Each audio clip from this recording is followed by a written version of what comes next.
자, 연일 트럼프 대통령 관세 부과 이슈로 정말 자자들 잠잠할 날이 없는 것 같습니다.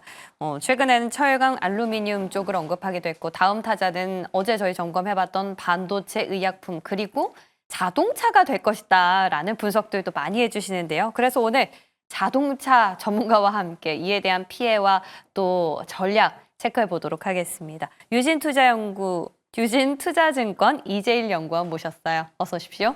안녕하십니까? 네, 반갑습니다. 자, 트럼프 대통령 오늘 또 상호관세 명령에 서명을 할 것이다라고 밝히긴 했지만 일단 시행 자체에 들어간 건 철강, 알루미늄 쪽이지 않을까 싶습니다. 이에 대한 좀 자동차 업계 영향은 어떻게 좀 보십니까? 일단 자동차 같은 경우에도 저희가 미국의 대비 수출이 굉장히 많이 되기 때문에 관세 부과될 가능성이 상당히 높다라고 요즘 보고 있습니다. 하지만 이제 트럼프 대통령이 이번에 표현을 한 것을 보게 되면은 상호관세라는 표현을 썼는데 상호관세라는 것은 상대방 쪽에서 부과하는 관세에 대해서 대응해서 이제 관세를 부과하겠다라는 얘기거든요. 그래서 지금 자동차 같은 경우에는 유럽 같은 경우에도 미국산 자동차에 대해서 관세를 좀 높게 부과를 하고 있고 뭐 인도라든지 몇몇 국가들이 굉장히 높은 관세율을 부과를 하고 있습니다. 그래서 여기에 대응하는 성격으로 이제 좀 해석을 할 수 있을 것 같고요. 한국 같은 경우에는 미국산 자동차에 대해서 FTA 체결이 돼 있기 때문에 전혀 지금 관세를 부과하고 있지 않은 상황입니다. 네. 그래서 이런 것들을 감안하면은 뭐 여전히 관세가 부과될 가능성이 높기는 하지만 사실 미국산 자동차에 대해서 저희가 페널티를 주는 부분이 없기 때문에 뭐 관세율이 다른 지역에 비해서 특별히 높지는 않을 것 같다. 좀 이렇게 생각을 하고 있습니다.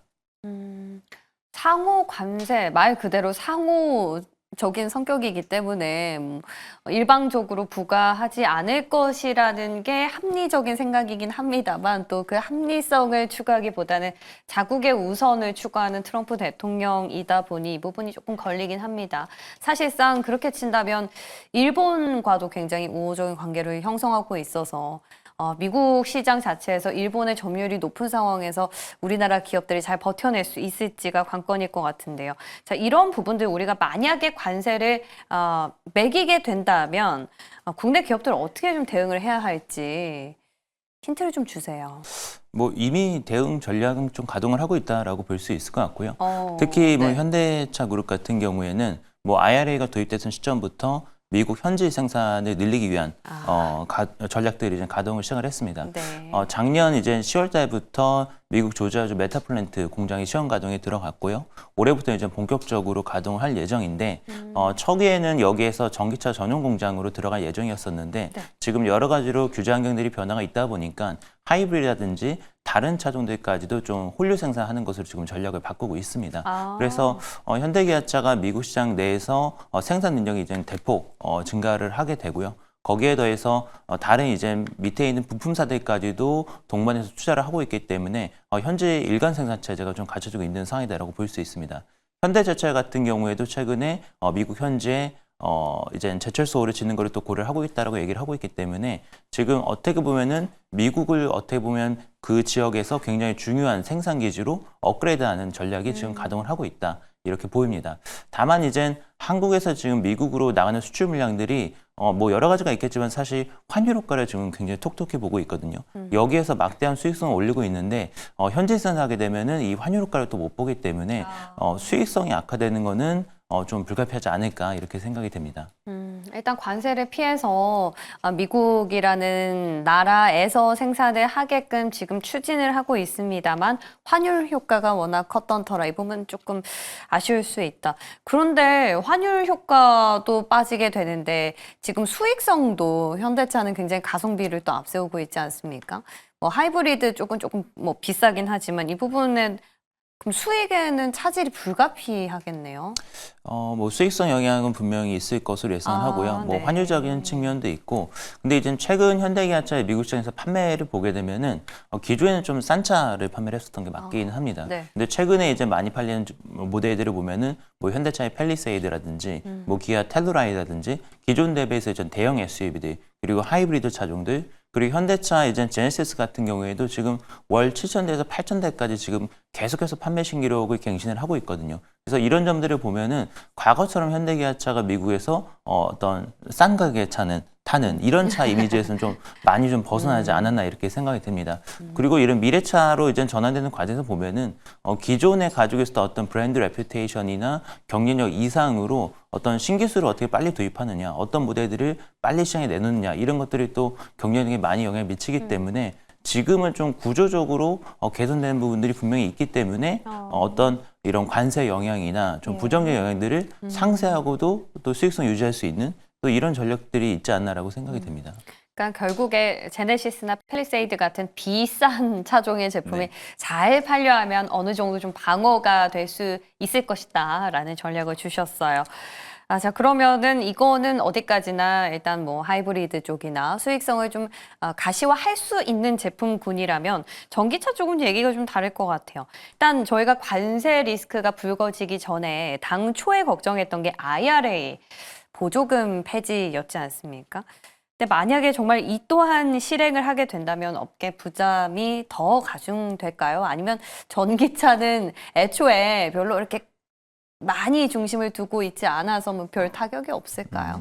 일단 트럼프 대통령의 예. 어떤 스탠스가 워낙 확고하기 때문에 IRA 보조금에 대해서는 그냥 없는 걸로 생각을 하고 애초에요? 이제는 없는 걸로 생각을 하고 지금 전략을 짜는 게 맞다라고 생각이 되고요. 현대기아차도 그래서 지금 굉장히 유연하게 대응을 하려고 생각을 하고 있습니다. 그러니까 시장 환경에 따라서 전기차가 지금 시장이 좋으면 전기차 생산을 늘리고 또 유연하게 하이브리드를 통해서도 좀 대응할 수 있는 부분들은 하이브리드 차종으로 대응을 하고 뭐 이런 전략들을 가져가고 있고요. 일단 이게 단계적으로 IRA 보조금이 축소가 될지 아니면은 한 방에 없어질지 모르겠지만 축소되는 거는 불가피할 거다 이렇게 보입니다. 완성차 업체들의 대응을 보게 되면은 지금 가격들을 조금씩 내리고 있는 추세들이 보이고 있거든요. 소비자한테 전가를 하기보다는 아무래도 완성차들이 가격 인하를 통해서 가격 경쟁을 해야 되는 부분들이 좀 크게 작용을 하지 않을까 이렇게 생각이 듭니다. 근데 이제는 트럼프 대통령이 또 한 가지 측면으로 좋은 점은 네. 환경 규제를 좀 많이 완화를 하고 있거든요. 그러니까 전기차를 의무적으로 판매를 했었어야 되는데 이제는 의무 판매까지는 가지는 않고 있어요. 그래서 오히려 뭐 현대기아차나 일본차처럼 하이브리드 차 중에서 강점을 가지고 있는 애들은 전기차 대전에서 하이브리드 차를 많이 팔아가지고 규제를 맞추면서 또 대응을 할 수 있는 또 유연한 부분이 있습니다. 그러니까 마침 또 하이브리드는 우리가 잘하는 건데 네. 이쪽으로 더 잘하게 될 수 있는 기회 요인을 더 주목을 해보자라는 말씀이셨어요. 자, 근데 우리가 어디까지나 하이브리드는 물론 지금 트럼프 대통령의 그 2기 정부가 들어섰기 때문에 어쩔 수 없지만 글로벌리 전기차라는 패러다임을 계속 갖고 가야 되는 부분이지 않습니까? 근데 이 수요가 정말 안 돌아오네요.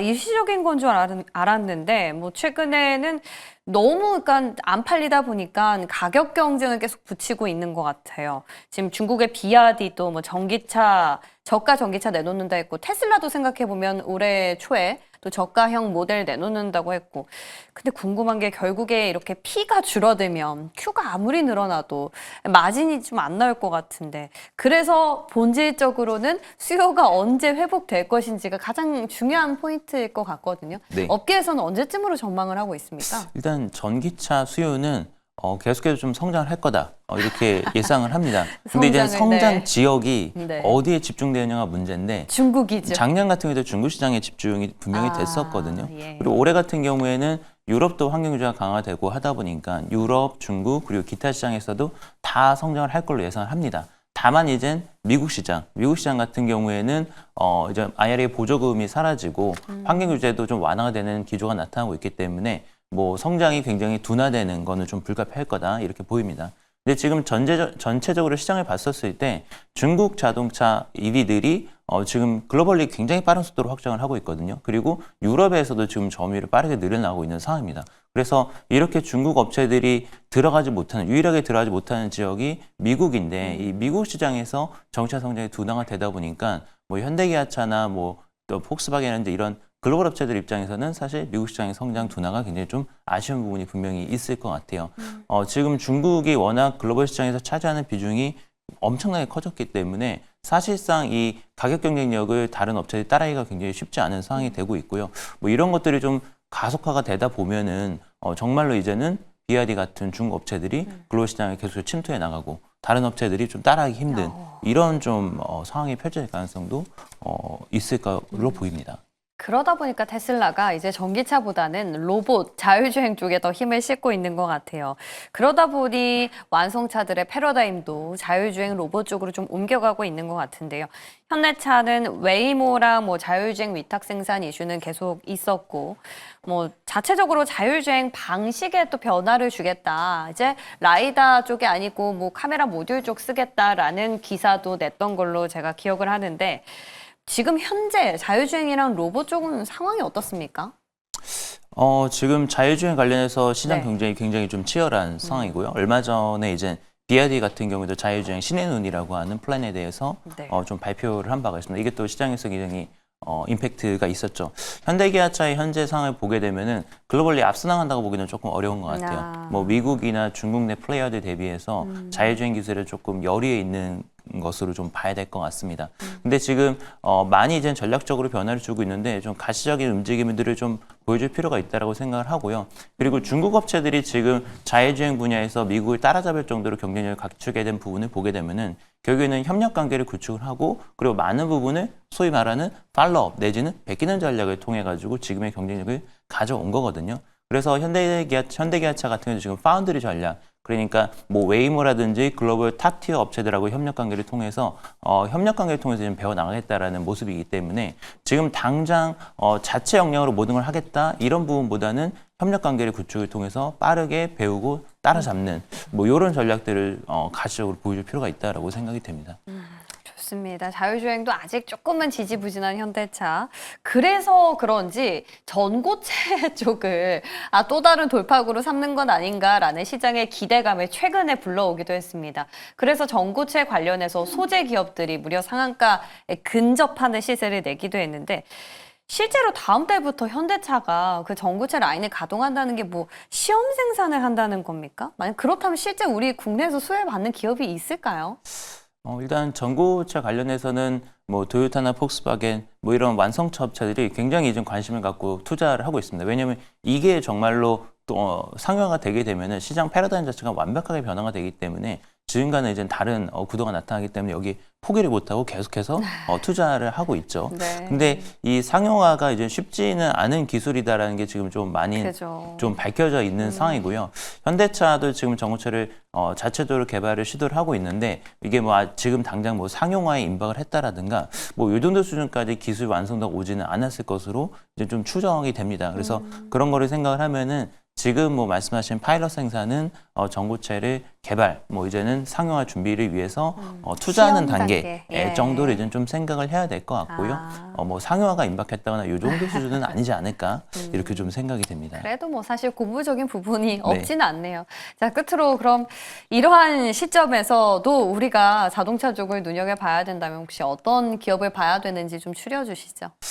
일단은 저희가 올해 굉장히 대외 변수들이 많기 네. 때문에 이런 대외 변수들을 피해가면서 그리고 안정적으로 좀 실적 성장이 예상되는 기업들을 좀 볼 필요가 있을 것 같습니다. 그래서 완성차 같은 경우는 사실 직접적으로 대미 수출을 하기 때문에 관세 부과에서 좀 벗어날 수가 없습니다. 그래서 부품사들을 이제 탑픽으로 추천해 드리는데 네. 대표적으로 현대모비스 같은 경우는 AS 분야도 지금 최근에 수익성이 계속해서 경신이 되고 있고 그리고 전동화 부분도 작년 하반기부터 수익성이 턴어라운드가 나타나고 있기 때문에 올해 시점 모멘텀 좋을 것으로 예상을 해서 탑픽으로 말씀해 드리고요. 현대 오토에버 같은 경우에는 전통적으로 이제 IT 그리고 소프트웨어 쪽이기 때문에 마찬가지로 관세 부과 영향도 상대적으로 제한적이고 양호한 성장세가 유지가 되고 있기 때문에 탑픽으로 말씀을 드리고 있고요. 그리고 한원 시스템 같은 경우에는 전도와 관련해서 수혜주로 많이 언급이 됐었는데 최근에 이제 대주주가 변경이 있었죠.